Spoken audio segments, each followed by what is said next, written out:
তো হ্যালো বন্ধুরা, good morning, শুভ সকাল। তো আশা করি আপনারা ভালো আছো, সুস্থ আছো। তো আমি দুলাল আবার একটি নিউ ব্লগ ভিডিও নিয়ে চলে আসছি আপনাদের সাথে। তো আজকের ব্লগটা দেখতে থাকো।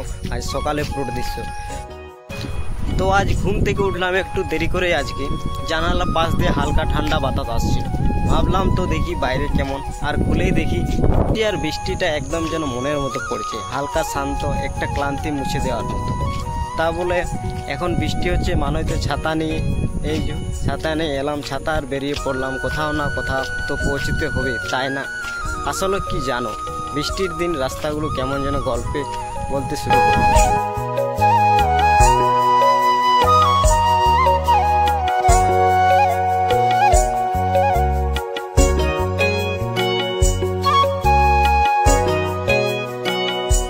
আজকে ঘুম থেকে উঠে দেখি খুব ঠান্ডা, তাই ভাবলাম বাইরে দেখি বেরিয়ে বৃষ্টি পড়ছে, তাই ভাবলাম আজ চলো একটা ব্লগ ভিডিও বানা যায় তোমার সঙ্গে। আমাদের ভোরে সকালে যে দৃশ্যটা সেটা কেমন আজ সেটা দেখাচ্ছি। এখন আমি চলে আসছি আমার সেই রোড সাইডে, এবং কী কারণে আসছে সেটা কাজ আছে আমার। তো অনেকে ভাববে সকাল সকাল ভিডিও করে চলে আসছে। আবার আমাদের চাষের যে জমিগুলো আছে, রাত ভোর বৃষ্টি হয়েছে, তো তাই বৃষ্টি হওয়ার কারণে খেতে জল জমে থাকে। তাই জল জমলে ধান চারাগুলো নষ্ট হয়ে যেতে পারে। তাই আমি এসে দেখলাম খেতেগুলো মোটামুটি ভালোই আছে, জল কমে গেছে। তাই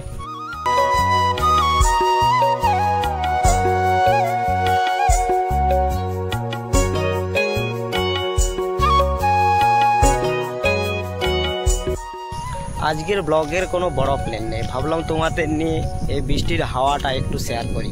কখনো কখনো কোনো প্ল্যান না থাকায় একটা প্ল্যান, তাই না? তোমরা বলো তো, বৃষ্টি তোমাদের ভালো লাগে না নাকি বিরক্তকর? আমি কিন্তু বৃষ্টির দিনে চার ভেজা মাটির গন্ধ দুটো হেরে যায়। ঠিক আছে, আমি এখন সামনে যাচ্ছি। তো চলো ভিডিওটা আরেকটুকু কিছু বলা যাক। তো এই চলে এলাম আমি, চারপাশে গাছ দেখছো, বন নয়, এটা আমাদের দু পাশে অর্জুন বনের বন আছে। তার মাঝে আমাদের গ্রামের ছোট্ট একটি রাস্তা যেটি যাচ্ছে আমাদের গ্রামের দিকে যাচ্ছি। যদি কিছু মজার কিছু দেখি তোমাদের দেখাবো। ততক্ষণ পর্যন্ত ছাতা ঠিক করে ধরো আর মনের ভিতরটা একটু ভিজিয়ে যেতে দাও। দেখা হবে সামনের ব্লগে। তো ভিডিওটি ভালো লাগলে লাইক করবে, শেয়ার করবে, আর কমেন্ট তো জানাবে যে কীরকম ভিডিও আপনাদের আবার চাই। তো ভালো থেকো, সুস্থ থেকো।